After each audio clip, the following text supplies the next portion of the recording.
بسم اللہ الرحمن الرحیم الحمدللہ رب العالمین وصلی اللہ علی محمد وآلہ الطاہرین۔ موضوع گفتگو خمس، اور ہماری اس گفتگو کا عنوان ہے خزانہ۔ خزانہ بھی ان چیزوں میں سے ایک چیز ہے کہ جس پہ خمس نکالنا واجب ہے۔ خزانہ کیا چیز ہے؟ ہر وہ چیز کے جیسے جنرل پبلک کا ہے کہ خزانہ ملا ہے، چاہے وہ سونے کا ہو، چاہے وہ چاندی کا ہو، چاہے وہ سونے چاندی اور پلس کچھ اور قیمتی برتن یا کچھ اور قیمتی چیزیں ہوں، اور چاہے وہ فقط جواہرات ہوں۔ اب چاہے یہ را میٹیریل کی صورت میں ہوں کہ سونا را میٹیریل کی صورت میں تھا، یا چاندی را میٹیریل کی صورت میں ہے، یا جواہرات بغیر تراشے ہوئے ہوں، اور چاہے ان کو تراشا گیا ہو اور سونے چاندی کو بنایا گیا ہو۔ اسی طریقے سے ہر وہ قیمتی چیز کہ جس کو اب خزانہ کہا جائے، اگر وہ کسی کو ملے، چاہے وہ درخت کے نیچے سے ملے، چاہے وہ زمین کے نیچے سے ملے، اور چاہے وہ کسی دیوار کے اندر سے ملے، تو جسے بھی وہ ملے گا اسے اس کا خمس دینا ہوگا، بشرط یہ 15 مثقال شرعی سونے کی مقدار یا اس سے زیادہ ہو۔ 15 مثقال کتنے بنتے ہیں؟ تو ہم نے توجہ دلائی کہ ہر مثقال شرعی 3.457 کے برابر ہے۔ اب اگر اسے ملٹیپلائی کیا جائے 15 سے تو نتیجہ نکلے گا 51.855۔ تو اگر کسی کو خزانہ ملا اور اس کی مالیت 51.855 سونے کے برابر ہے تو اسے اس کا خمس دینا ہوگا۔ اب ممکن ہے کوئی کہے کہ خزانہ اور وہ بھی 52 تقریباً گرام کا، تو کہا جا سکتا ہے کہ ممکن ہے وہ چاندی بہت ساری ہو، یا ممکن ہے کہ کوئی اور قیمتی چیزیں ہوں کہ جن کو اب خزانہ کہا جا رہا ہے، تو جسے بھی خزانہ کہا جائے گا اس کا خمس نکلے گا۔ اب یہ 2 نصاب ہیں، ان میں سے پہلا ہے 15 مثقال سونے کے برابر یا 105 گرام خالص چاندی کے برابر۔ 15 مثقال شرعی سونے کے لیے جو گرام میں کنورٹ کیا جا سکتا ہے وہ بنتے ہیں 51.855، اور 105 مثقال چاندی کا جو گرام سے ویٹ نکالا جا سکتا ہے وہ بنتا ہے 362.989۔ بس اگر کسی کو خزانہ ملا ہے تو اس ترتیب سے اسے اس کا خمس دینا ہوگا۔ اب چند مسائل خزانے سے ریلیٹڈ۔ اگر یہ خزانہ خود اسے اپنی زمین میں ملا ہے تو یہ اس کا ہے۔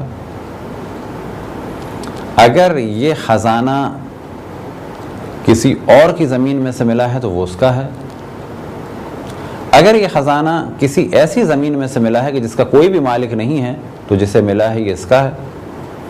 اسی طریقے سے اگر کوئی خزانہ ملا ہے کسی ایسی زمین یا ایسے مکان سے کہ جسے ہم نے دوسرے سے خریدا ہے، اور ہمیں یہ یقین ہے کہ یہ مال اس کا ہے یا اس کے آباء و اجداد کا ہے، مثال کے طور پہ دادا پردادا کا، تو ایسی صورت میں ان کو دینا ہوگا۔ اسی طریقے سے خود اگر ہمیں اپنے مکان میں سے ملا ہے، ہم 4 بھائی گھر میں رہتے تھے اور ہمیں یقین ہے کہ یہ ہمارے دادا کا ہے، تو یہ خزانہ فقط میرا نہیں ہوگا، بلکہ کیونکہ یہ دادا یا پردادا کی ملکیت ہے کہ سب میں ڈیوائیڈ ہوگا، اسی ترتیب سے کہ جو میراث کا حکم ہے۔ لیکن اگر یہ مجھے اپنی زمین سے یا کسی ایسی زمین سے کہ جس کا کوئی مالک نہیں ہے خزانہ ملے، اور یہ بہت ہی پرانا ہو کہ جس کے اب کوئی بھی وارث نہ ہو، تو ایسی صورت میں یہ خزانہ اپنا ہوگا، یعنی جس کو ملا ہے وہ اس کا ہوگا۔ اگر 51.855 گرام سونے کی قیمت سے زیادہ ہے تو اس کا خمس اسے دینا ہوگا۔ اگر یہ خزانہ کسی کافر شہر سے نکلے تو بھی اس کا ہوگا، بشرط یہ کہ یقین نہ ہو کہ یہ کسی مسلمان سے چھینا گیا تھا اور یہ اس کا تھا، اور وہ مسلمان اس وقت موجود ہے۔ فرض کریں کہ ہم کسی ایسے علاقے میں جائیں کہ جہاں کسی زمانے میں مسلمان ہوتے تھے، صدیوں پہلے یا سالوں پہلے، اور ہمیں اس شہر کے کسی ایک گھر سے کچھ ملے اور اس گھر کے دروازے پہ فرض کریں لکھا ہوا تھا لا الہ الا اللہ، تو اب ہمیں معلوم ہے کہ یہ گھر کسی مسلمان کا تھا۔ اب اگر اور زیادہ مثال واضح کی جائے، فرض کریں کہ آپ امرتسر یا ہریانہ وغیرہ گئے اور وہاں پہ کچھ دن رہے، اور ایک ایسا گھر آپ کو ملا کرائے کے لیے یا رہنے کے لیے کہ جو بظاہر تو کسی سکھ کا یا ہندو کا تھا، لیکن اس گھر پہ ابھی تک لکھا ہوا تھا لا الہ الا اللہ، یا کوئی بھی آثار تھے کہ یہ گھر ایک مسلمان کا ہے۔ اب اگر وہاں سے آپ کو کچھ ملا اور اس کے مالک کا علم ہے تو پھر یہ اس کا ہے، لیکن اگر کچھ نہیں معلوم تو جس کو ملا ہے یہ اس کا ہو جائے گا۔ یہاں پر یہ نہیں کہا جائے گا کہ یہ خزانہ اس کا ہے کہ جس کے پاس یہ گھر ہے۔ یہ مسئلہ بعض دفعہ پیش آیا جب لوگ انڈیا سے پاکستان آئے، تو بعض دفعہ انہیں اس قسم کی کچھ چیزیں ملیں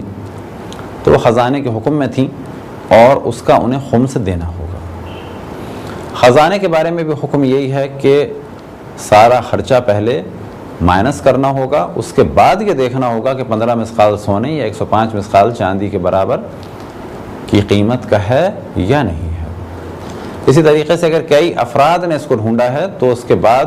یہ دیکھا جائے گا کہ ہر فرد کو 15 مثقال سونے کے برابر مل رہا ہے یا نہیں مل رہا۔